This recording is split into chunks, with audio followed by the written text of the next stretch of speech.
So you want to sell your home. So new listing tips I have for you. Declutter your home. Get everything off the counters. Make your home look bigger than it normally is.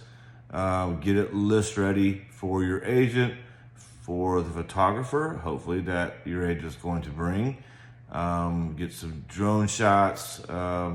Get regular pictures. Get 3D video, Matterport video, and maybe just some regular video as well.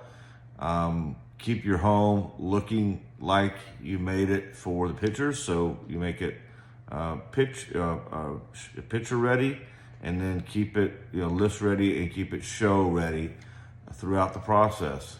You will find that when your house is clean and it looks like that and it looks professional in the photos, and it's not somebody with an iPhone going around clicking, and that's professional photography and it looks professional, that you're going to get better results.